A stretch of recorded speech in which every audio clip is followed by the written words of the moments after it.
김정임이라고 합니다. 인천도시농업 네트워크라는 단체에서 특박 강사로 활동을 하고 있습니다. 아이고, 반갑습니다. 저도 나중에 이제 조금 또 여유가 생기고 그러면 언젠가 농사 지을까 싶은데 그때는 농법 뭐 이런 거 가르침을 부탁드리겠습니다. 그러면 저희들이 오늘은 대화 나눌 주제는 이제 그 기후 위기. 네, 기후 위기에 관한 건데 저희 인천도시농업 네트워크에서는 이제 소모임이 하나 있어요. 주경야독이라고. 네, 지난번 며칠 전에 모임이 있었는데 그때 우리 기후정의라는 책에 대해서 읽고 얘기하고 소감도 얘기하고 토론도 하고 했었거든요. 그때 제가 책에서 보니까 농사가 기후 위기에 또 악영향을 끼친다라고 과학적인 근거로 이렇게 제시를 하면서 나와 있어서 정말 혼돈스러웠어요. 제가. 이제 어떤 농사인가에 따라서 다릅니다. 소규모 농업은 그다지 큰 영향, 그러니까 이산화탄소 배출에는 그다지 큰 영향을 주지는 않을 거고요. 음식 쓰레기나 농사해서 만들어지는 쓰레기, 이제 메탄 배출이 좀 있어서 문제입니다. 그런데 농사 중에서는 영향을 좀 미치는 데는 아마도 그 가축 농사, 가축 사육 뭐 이런 걸 겁니다. 거기 이제 메탄 때문이고요. 이제 농사에도 영향을 미친다고 기후위기. 근데 역시 물론 그러니까 온실가스 배출 효과는 없지 않아 있습니다. 그런데 양으로 봐서는 그거는 공업이 또는 에너지, 석화 에너지 자연이 배출하는 이산화탄소나 아니면은 한국의 반도체 산업이 이제 액진가스라든가 등등을 사용해서 배출하는 과불화탄소, 수소불화탄소 거기에 비해서는 미미합니다. 사실은 기후 차원에서는 한국은 반도체 사업의 세계적 중심 중에 하나인데 반도체 사업은 기후 밀레인, 그러니까 기후 악단 중에 하나죠. 그러니까 농사에 비해서는 그쪽은 훨씬 더. 그래도 아시아 쪽에 농사 짓는 나라들한테 네. 기후 세를 더 물려야 된다 이런 얘기. 그건 말이 안 됩니다. 일단 기후 정의를 생각할 때는 기후가스의 역사적인 축적 과정을 정치적으로 봐야 합니다. 기후가스의 축적이 어제 오늘 시작된 게 아니거든요.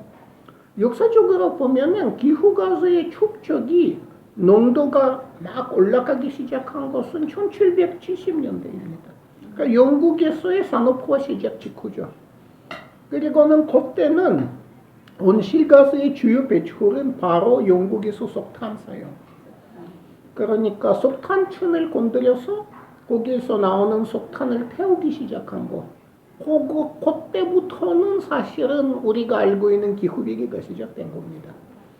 그러니까 역사적으로는 기후가스의 역사적인 축적 과정에서의 그 배출의 원천을 보면은 1770년대부터 지금까지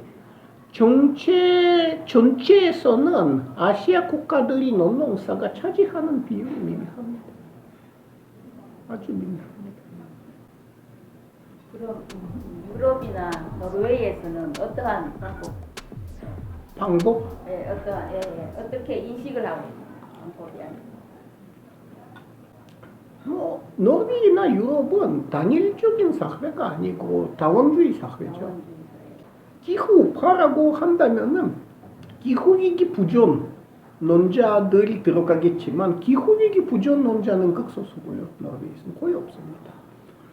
일단 노르웨이에서는 기후위기 문제에 있어서의 우파라면은 지금 같은 방법대로 하겠다는 건데 지금 같은 경우에는 이제 말하자면 쿼터, 그러니까 배출 그 할당을 가지고 예를 들어서는 배출할 권리를 돈으로 사온다든가 이제 뭐 그런 방식이죠. 그러니까 그렇게 생각하면 노르웨이는 이제는 제 역할을 다 하고 있다고 볼 수 있는데 문제는 무엇인가 하면은 그렇다고 해서 돈으로 당연히 그런 할당을 살 수 있죠.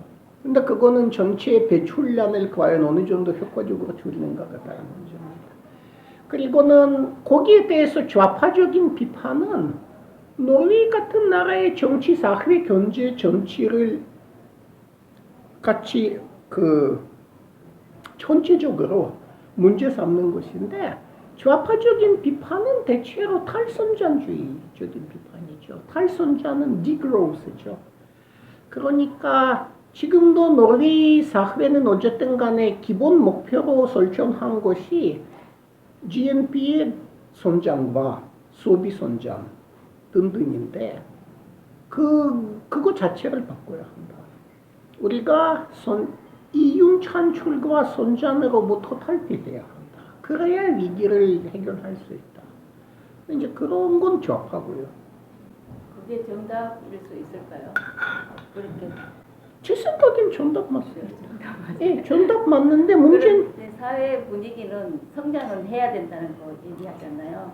그래서 농사에도 스마트팜이라든가 지난번에 우리 어떤 정치인은 또 수직 농장을 또 얘기하시기도 하고 했잖아요. 그런 건 어떻게 생각하세요?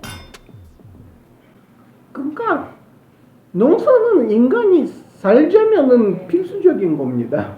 근데 성장이라는 게 그게 문제가 조금 다른 거죠. 사실은 지금은 한국도 이미 부국이죠.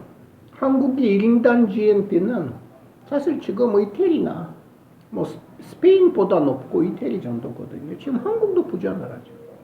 근데 우리 문제는 부가 없는 게 아니고 분비가 극도로 잘안 돼서 그러는 것인데 저는 한국의 경우에는 그러니까 예컨대 방글라데시의 경우에는 전당 한 선전의 권리는 했습니다. 여태까지는 선전 못했고 아직은 세계 평균보다 훨씬 안 되는 그 GNP 1인당 GNP 갖고 있는데 한국 같은 나라는 세계 평균보다 2배 이상이거든요. 1인당 GNP가. 한국에서 고쳐야 할 것은 사실은 그 더 이상 선전한다고 해서 각자가 더 잘 살게 되는 법도 이미 없고 사실은 선전율이 가져다 주는 게 무엇인가 하면 유동성의 증가고 이 유동성의 상당 부분이 부동산 시장으로 흘러들어가고 그러면 집값이 올라갑니다.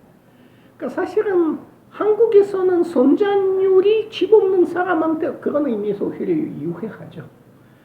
그러니까 한국에서 필요한 것은 분비에 대한 획기적인 개선이지 더 이상의 성장은 인구도 이미 성장하진 않는데 지금은 인구가 줄어들기 시작했는데 더 이상의 성장은 한국의 경우에는 과연 의미가 있는 것입니다. 그리고 제가 학교에 애들하고 같이 교육을 하다가 보니까 알고는 많이 지식적으로 알고는 있어요. 굉장히 많이 알고 있는 애들인데 그런데 이제 행동하는 거고 그리고 그레타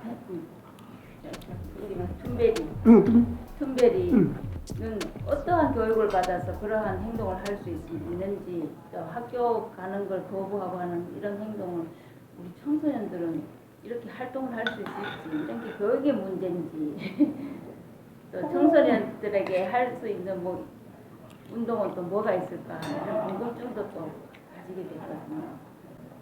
그 대한민국의 학교는 대한민국 공장의 대기실이죠.